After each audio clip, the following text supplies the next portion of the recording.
ꯑꯍꯥꯟꯕꯃꯛꯇꯗ ꯄꯨꯝꯅꯃꯛꯄꯨ e-Manipur Helpdesk ki maikaiꯗꯒꯤ ꯇꯔꯥꯝꯅ ꯑꯣꯛꯆꯔꯤ ꯉꯁꯤꯁꯨ ꯑꯅꯧꯕ ꯚꯤꯗꯤꯑꯣ ꯑꯃ ꯄꯨꯗꯨꯅ ꯂꯥꯛꯆꯔꯤ ꯃꯗꯨꯗꯤ ꯑꯩꯈꯣꯏꯅ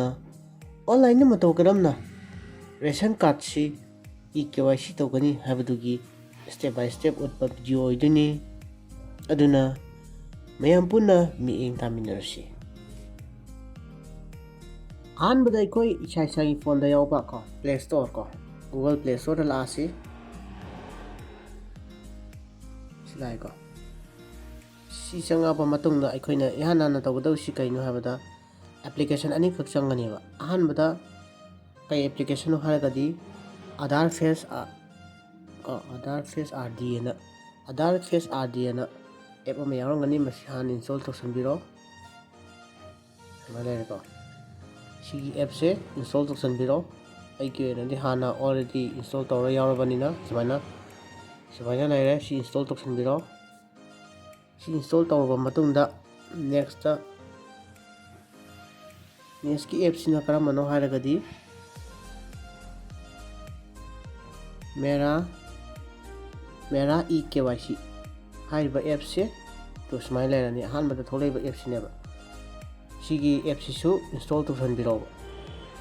animal install tawraba matungda haiba app se mera EKYC thaba app se open tawsanbiro sumaina tholani ko sumaina lola ani aduga face EKYC tharani ko ration card holder only ko login da laidu se shashagi ko state se khalasi ko Manipur khalao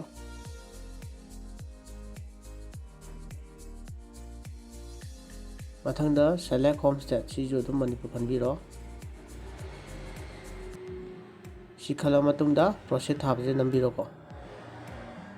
next ta shagi akoi gi ration card ta link tawba Aadhaar number du mention biro ko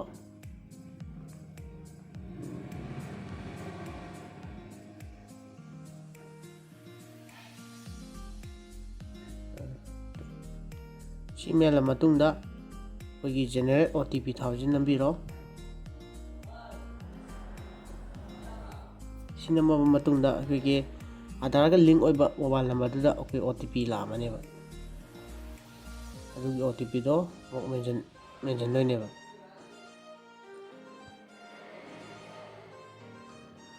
OTP se melaba matungda makhagi koi captcha se mention biro samanana ko TJNFN captcha melaba matungda makhagi submit thaba button je nambiro to sumaina tholani ko isagi ming beneficiary details to isagi ming ko state thole card ma tholani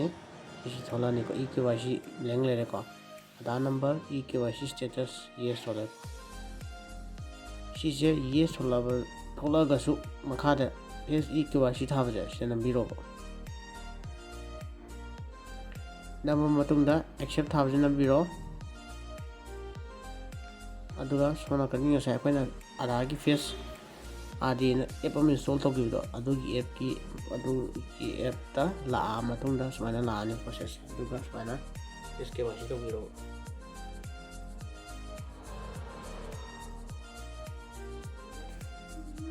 sumaina ani ko process koi face mai thangdala matungda si lai ko EKYC status success laira deciding state se kana Manipur raidere and time thole ko okay nambiro ado sumaina lore EKYC